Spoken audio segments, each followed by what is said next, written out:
lalu tentang Al Zaitun, sebut ponpes tersebut milik Soeharto. Pimpinan Pondok Pesantren Al Zaitun Indramayu, Panji Gumilang, kini sedang berperkara di Barreskrim Mabes Polri atas dugaan penodaan agama. Kasus Panji Gumilang ini rupa-rupanya sudah pernah diprediksi oleh mantan Presiden Republik Indonesia, Kiai Haji Abdul Rahman Wahid atau Gus Dur pada tahun 2006 lalu. Artinya, 17 tahun lalu Gus Dur sudah memprediksi apa yang akan terjadi pada Ponpes Al Zaitun Indramayu dan Panji Gumilang. Ternyata di tahun 2023 prediksi Gus Dur terbukti. Pada tahun 2006 lalu, Gus Dur pernah melakukan wawancara dengan tim reporter NII Crisis Center NCC, didampingi putrinya, Yeni Wahida Sulaiman, sekretaris pribadinya. Pada saat itu Gus Dur ditanya oleh reporter mengenai kapan dirinya akan membongkar kebobrokan Ponpes Al Zaitun Indramayu dan Panji Gumilang. Tunggu saja tanggal mainnya, mereka sendiri kok yang akan menggali kuburannya sendiri, ujar Gus Dur kala itu. Kemudian pada kesempatan wawancara tersebut, Gus Dur juga mengungkapkan bahwa kami alias memberikan bocoran kepadanya untuk bongkar-bongkaran soal bayat ala negara Islam Indonesia NII di Ponpes Al Zaitun Indramayu. Ini kan jelas-jelas makar kok ada negara dalam negara dibiarkan, tegasnya. Pada 17 tahun yang lalu, Gus Dur berucap bahwa saat itu Ponpes Al Zaitun Indramayu sedang mengalami kepanikan yang luar biasa dan sibuk untuk menyelamatkan diri.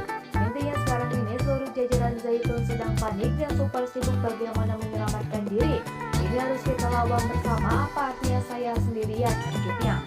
Terkait banyaknya orang yang menyerang Ponpes Al Zaitun Indramayu kala itu, Gus Dur mengatakan bahwa sebenarnya orang-orang itu kurang kritis. Di tengah orang yang buta dan membuta, hanya saja dia berujar masih lumayan bagus karena mereka masih mau mengkritisi Zaitun. Zaitun itu bukan sekadar isu sesat. Zaitun itu musuh kemanusiaan, musuh bersama kita semua. Ia bagai mesin penghancur masa depan anak bangsa. Zaitun itu alat iblis untuk merusak tatanan masyarakat, jelasnya. Gus Dur mengatakan anak-anak mahasiswa itu disuruh nipu orang tuanya sendiri, katanya teknis, padahal jelas-jelas ditipu. Kalau ada orang masih percaya dengan gombalannya Zaitun, orang tersebut pasti orang munafik, sebutnya. Dia juga mengatakan jika masih ada orang tua yang membela Zaitun, artinya orang tua tersebut yang durhaka dan tidak memiliki hati nurani. Sebagaimana diberitakan sebelumnya, fakta demi fakta tentang Ponpes Al Zaitun Indramayu pernah diungkap oleh mantan Presiden Republik Indonesia, almarhum Kiai Haji Abdul Rahman Wahid atau Gus Dur. Menurut Gus Dur, pesantren pimpinan Abdul Salam Rashidi Panji Gumilang atau yang biasa disapa Panji Gumilang ini terdapat trafficking atau perdagangan manusia yang berkedok negara Islam Indonesia NII. Ini kan trafficking atas nama NII. Apa itu gak jahat? Apapun alasannya untuk perjuangan, kondisi darurat, ungkapnya, dikutip dari berbagai sumber saat melakukan wawancara dengan tim reporter NII Crisis Center NCC. Yang dimaksud trafficking berkedok NII oleh Gus Dur sangat beralasan. Pasalnya di Ponpes Al Zaitun Indramayu, orang-orang disuruh bekerja secara rodi layaknya Romusa yang diterapkan oleh militer Jepang.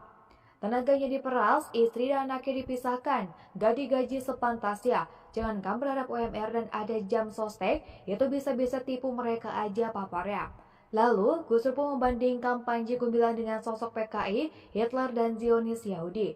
Gus Dur menilai sosok Panji Gumilang sangat jahat karena tidak menyayangi dan membela anak buahnya sama sekali. Lalu, saat disinggung mengenai usaha Gus Dur terhadap Ponpes Al Zaitun Indramayu, Gus Dur menegaskan apakah dirinya harus berkoar-koar berteriak untuk menghancurkan Ponpes Al Zaitun Indramayu. Anda nggak tahu apa yang harus teriak-teriak hancurkan Zaitun. Fatwakan NII sesat, dulu yang kasih anak-anak itu temuan MUI. Saya diberitahu Kiai Sahal Mahfuz terangnya. Dia dibongkar sama anak-anak itu. Saya yang perintahkan Haidar dan kawan-kawan untuk maju gugat, katanya lagi. Gus Dur mengaku dirinya memang diminta oleh para kiai untuk bicara soal Ponpes Al Zaitun Indramayu. Namun pada saat itu Gus Dur mengatakan, tunggu saja tanggal mainnya, di mana Gus Dur akan melakukan tindakan. Lantas, ketika ditanya tentang prediksinya tentang Ponpes Al Zaitun Indramayu, Gus Dur mengaku bahwa dirinya mempunyai muslim di Republikan. Lalu, Gus Dur pun bercerita banyak tentang ramai-ramai umat NII KW 9 berduyun-duyun jadi tim sukses di Republikan. Abu Toto itu lagi panen duit, habis dapat dari Wiranto, balik kanan ke JK, sekarang ke Republikan. Umatnya itu kayak sapi yang tercocok hidungnya, kayak bebek ngekor masulnya, tutupnya. Sebelumnya, Gus Dur juga pernah memprediksi tentang masa depan Ponpes Al Zaitun Indramayu. Prediksi ini dilakukannya jauh sebelum Ponpes Al Zaitun Indramayu terkenal dan mengundang kontroversi seperti yang terjadi sekarang ini. Dikutip dari hasil wawancara yang dilakukan Gus Dur dengan tim reporter NII Crisis Center (NCC), Gus Dur mengungkapkan bahwa Ponpes Al Zaitun Indramayu ini sebenarnya milik mantan Presiden RI Soeharto.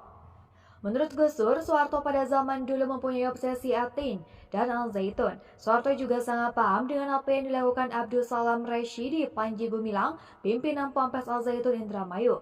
Pak Harto tahu semua yang dikerjakan si Panji Gumilang, Wong Abu Toto itu binahan anak emasnya Ali Mortopo sebutnya. Gus Dur juga mengungkapkan bahwa Ponpes Al Zaitun Indramayu tersebut sebenarnya merupakan proyek mercusuar. Kendati demikian, keberadaan Ponpes Al Zaitun Indramayu itu sebenarnya tidak ada manfaatnya sama sekali terhadap bangsa Indonesia. Gus Dur juga menyampaikan bahwa Soeharto memiliki mimpi yang sangat besar terhadap Indonesia. Hanya saja mimpi besarnya tersebut hingga saat ini tidak kesampaian. Fakta mengejutkan juga terungkap dari Gus Dur, di mana sebelum reformasi Kopassus menjaga ketat Ponpes Al Zaitun Indramayu yang terletak di Haur Gelis, Indramayu, Jawa Barat. Pada saat Ponpes Al Zaitun Indramayu berusia 10 tahun, Gus Dur mengungkap bahwa lulusan Ponpes Al Zaitun Indramayu tidak bisa apa-apa. Saya dengar santri yang nggak bisa apa-apa, apalagi lulusannya nggak jelas. Masyarakat di sana resah dan menganggap zaitun nggak membawa manfaat apa-apa, paparnya. Kemudian terkait lahan yang dimiliki oleh Ponpes Al Zaitun Indramayu, Gus Dur menjelaskan itu merupakan hasil rampasan Ponpes Al Zaitun Indramayu terhadap warga. Tanah mereka dirampas dan dibayar seenaknya. Di mata Gus Dur, zaitun itu hanya membangun propaganda kebaikan dan kesuksesannya sendiri. Rakyat kita cerdas-cerdas kok, sudah nggak bisa lagi dibohongi Abu Toto. Kalau ada yang masih bisa dibohongi, jumlahnya masih sedikit kok. Orang sudah makin paham zaitun itu bullshit. Buktikan saja omongan saya. Mahasiswa-mahasiswa itu